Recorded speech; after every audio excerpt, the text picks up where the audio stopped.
Today I'm here to talk about the Schmitz family and an immigrant named Ferdinand Schmitz who left Germany to seek a better life at the age of 16.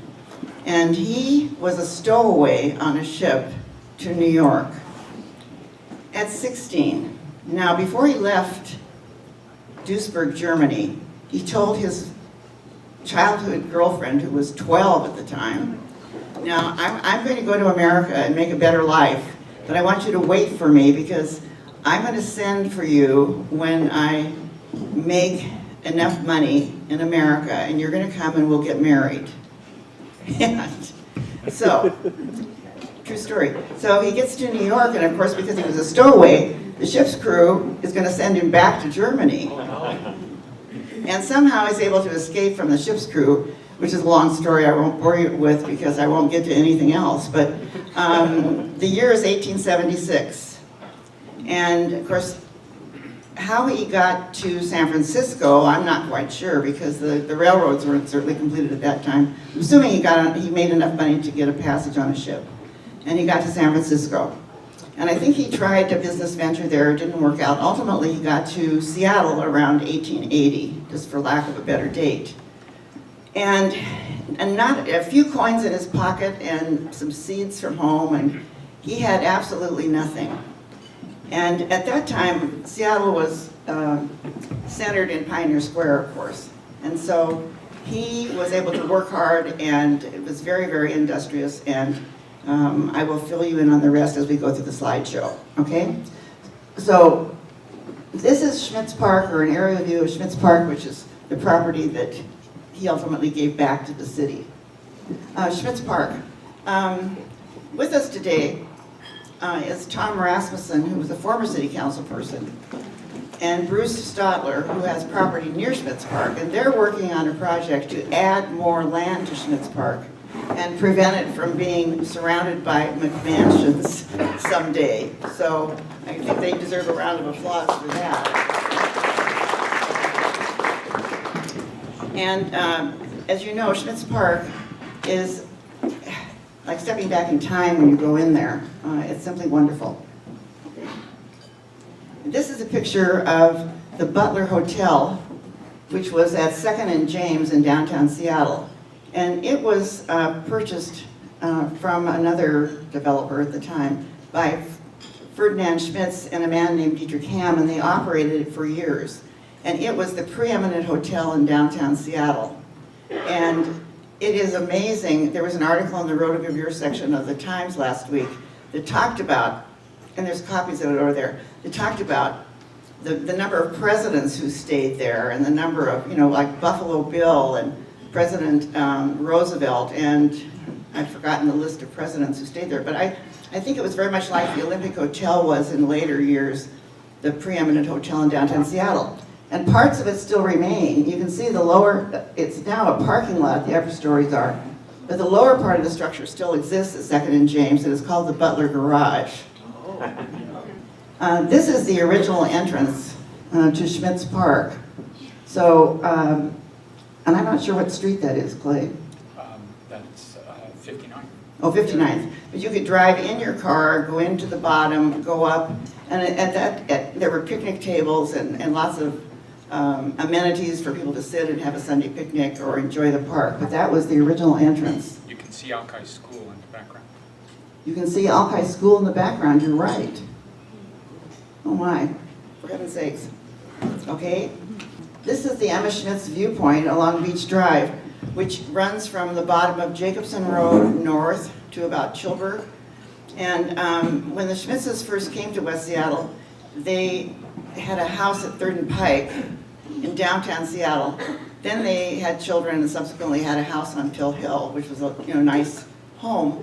But families at that time, the wives and the children would always go somewhere for the summer. And so they would come to Alki and to this area, and they camped in these enormous tents all summer. And the first places they camped were about the bottom of, or where Jacobson Road comes down now.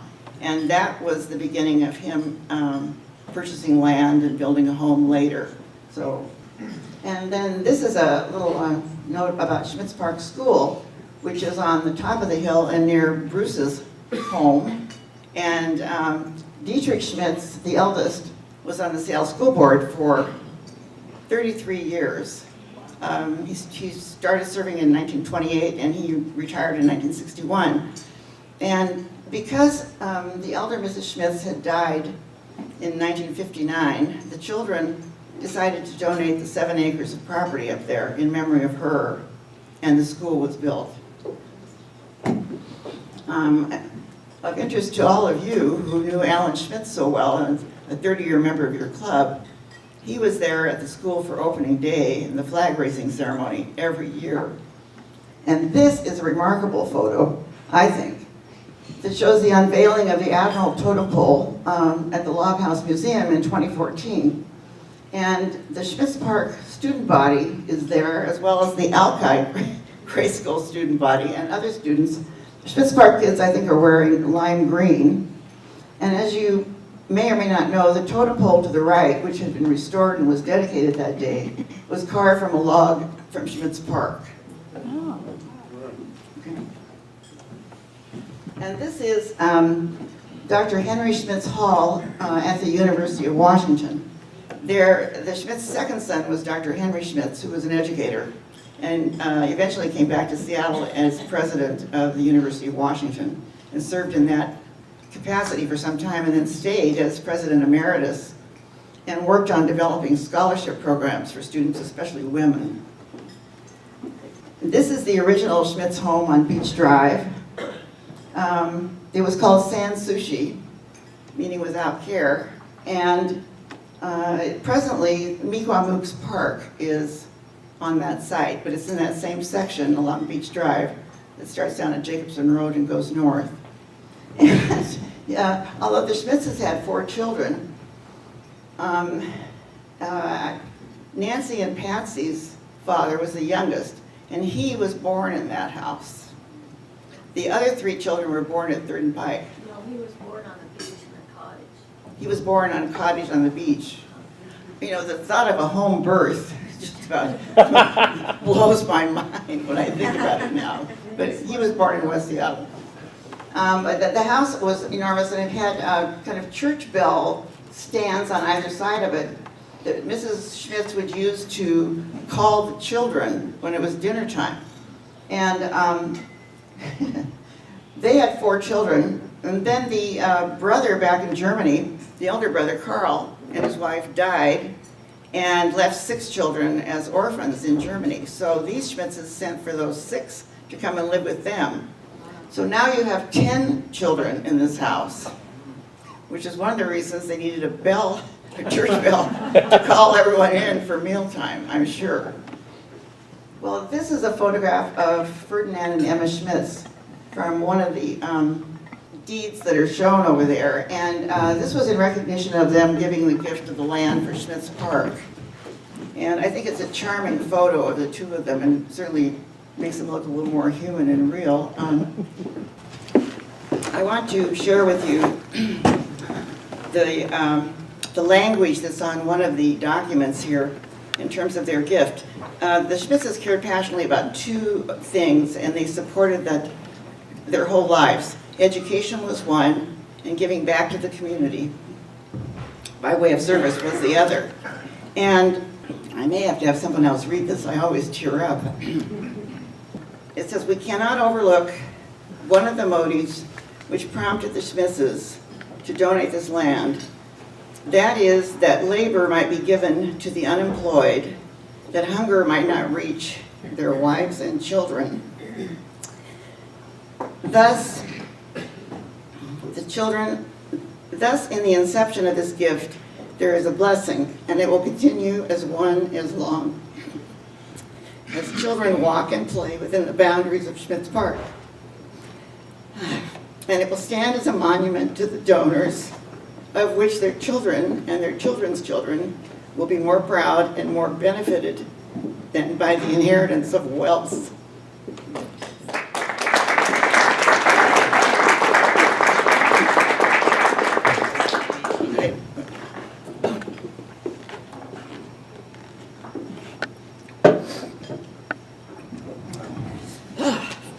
I don't know why that makes me get so emotional, but it does.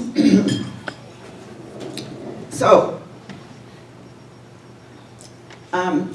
Ferdinand was an amazing man. I'm thinking of him leaving Germany in his education at age 16, and so, and then crossing the ocean, coming here, and then building a successful business empire. He also was such a civic-minded person. He was determined to try to get West Seattle as part of the city at the time.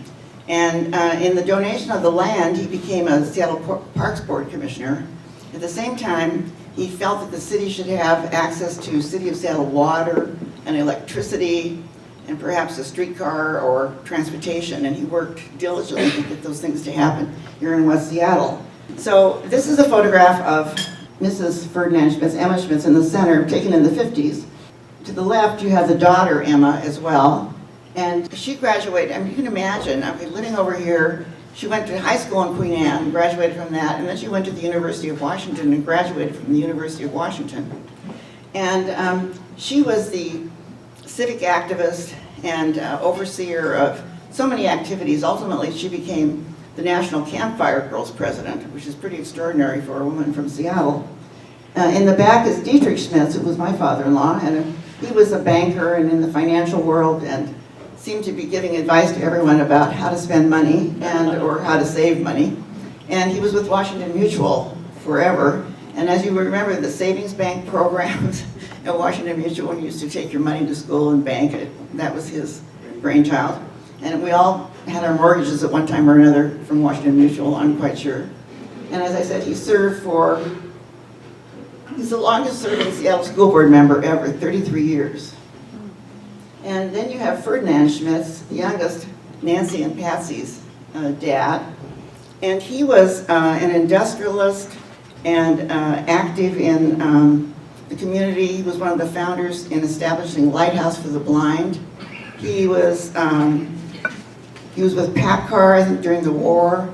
He then took over Smith Burger Manufacturing, and he always maintained his West Seattle ties because he always lived here. He was with Somerville Steel and Burger Industries on Harbor Island. He was president of Ever Pacific Shipbuilding and Dry Dock Company, and he was the driving force in Lighthouse for the Blind. The unique thing about his view of Lighthouse for the Blind was he felt that people who had these challenges should also be able to work and do something productive. And he was successful in doing that so that the people that were in that program were able to actually produce something, sell it, and make money and have productive lives. So that was a really extraordinary thing for him. Dr. Henry Schmitz was the educator, and he was in forestry. He was a nationally recognized educator and leader in the forestry movement, and I think he got his PhD at Washington University in St. Louis, and then he went to the University of Minnesota as dean of one of the schools there for quite a period of time, and then he was called back to Seattle to be the University of Washington president. So, from two immigrants, pretty amazing kids, I think. That is I in my younger days, I will tell you that. And the reason I wanted to show it was because Alan is in the slide. As I mentioned, Alan Schmitz was a 30-year member of your Rotary Club, and that's our children in younger days. And I want to leave some time for questions. I do want to mention again that all of us in West Seattle really sometimes we think we know things, but until you do a little bit of research and find out about the people that made it happen, it's something I think that I've learned a lot about. I had no idea that these immigrant parents had come here and had done so much for the community, and it still benefits all of us today, but I think that they were extraordinary. And I'm so happy to see that people are working on expanding Schmitz Park, making it better and larger, and I know that there's a group that wants to see Schmitz Park Grade School reopened. So the efforts continue in their names. So I'd like to take questions. Yes, Okay, so was Emma the 12-year-old that he left in Germany? yes. Oops, what happened? Oops, It's just water. All right. that's right. Could I have another water, please? Spanish to spill the sorry. Yes, she was a 12-year-old. Vicki, Okay. could you repeat the question? Oh, let me repeat the question. Was Emma Schmitz the 12-year-old who was left in Germany waiting for word from Ferdinand? Yes, she was. And she, when he sent for her, she came to Seattle in 1889 and arrived here about 2 days after the Seattle fire. So the whole city had been burned down. And she got Welcome to she got America. off the ship, and she, of course, they were married that day, and they slept in tents along with everyone else for weeks until they could find housing. But she talked about smelling, remembering the smell of the fire and the ashes, and there were still coals. And thank you. I could have put down here. So she arrived 13 years after he left? Yes, Emma Schmitz arrived 13 years after he left Germany. And during this time, of course, they corresponded. Remember the days when people wrote letters? That's how they communicated. Yes. What happened to the house at Miquamooks? What happened to the house at Miquamooks? Mrs. Schmitz lived there until she died in 1959. And then the family didn't know exactly what to do with it. I think they tried to get various grandkids to live in the house or stay there, and of course, nobody really wanted to. I'm sure that Dietrich Schmitz wanted to charge them rent for staying there, being the banker that he was. So it started to be vandalized, and because she had lived there so long and was so elderly, it really hadn't been, kept up. So ultimately, they decided to tear it down, and I still am sad about that. Very sad.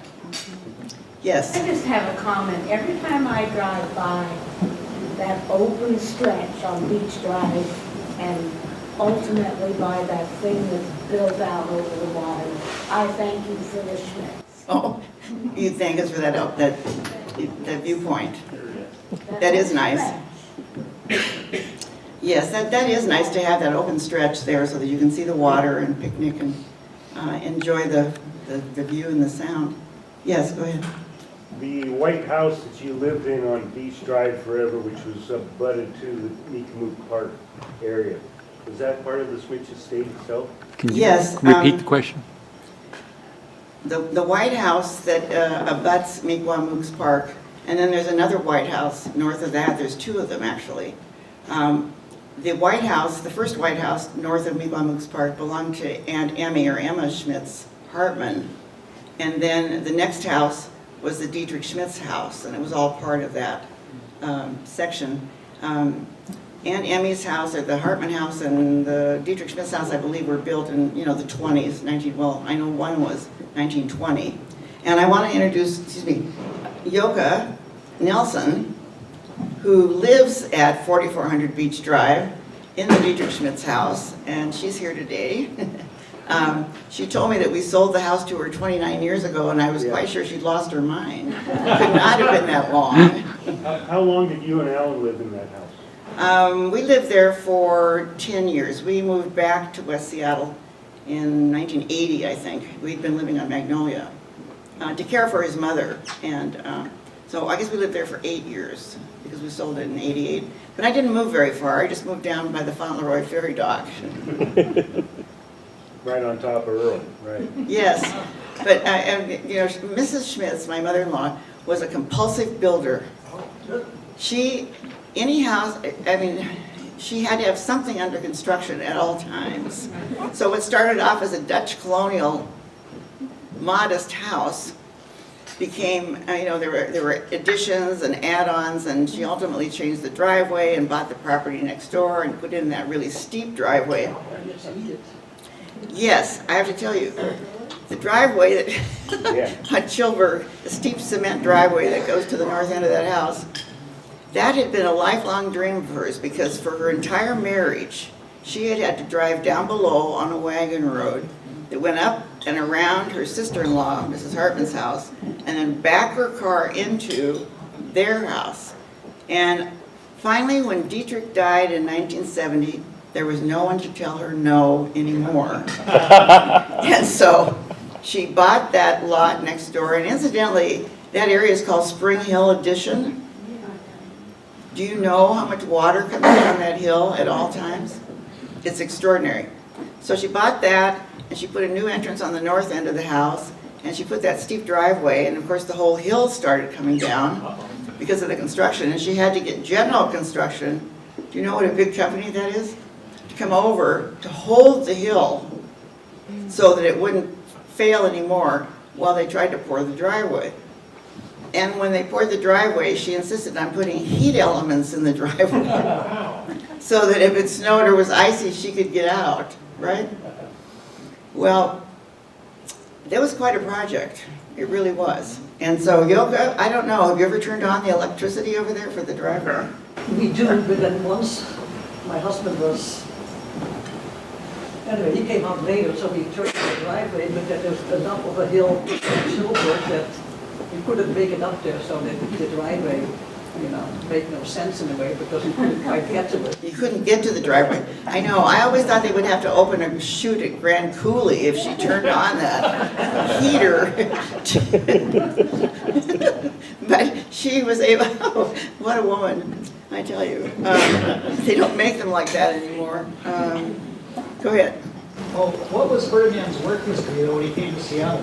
What was he doing? Oh, his family had been in the bakery supply business in Germany, and he was the second son, not the first son. So he knew he wouldn't inherit that business. So when he first got to Seattle, I believe that he worked in restaurants and did most everything that he could in order to make connections. Nancy and Patsy may know more about what he did when he first got here, but I think he just was an immigrant that came and had a way of working hard, making good connections, meeting the right people, saving his money. If he came in 1880, which is about right, and he sent for his wife in 89, he just worked really hard for 9 years in order to get himself established here. He's quite an extraordinary person, I think.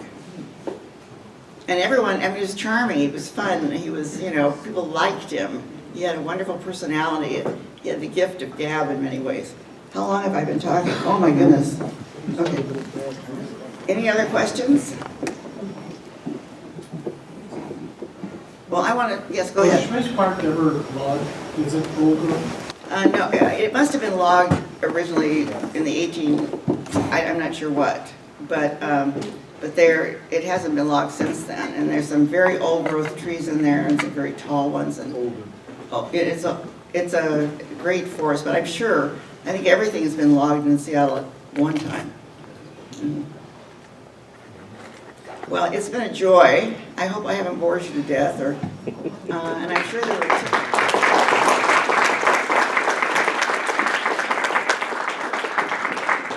And I want to thank Clay, who told me I had to stand here behind the podium, and I've tried to do that in order for him to video this so that I could then review it and perhaps improve the next time for the next poor group that has to listen to all this. But thank you so much for having me. I really appreciate it.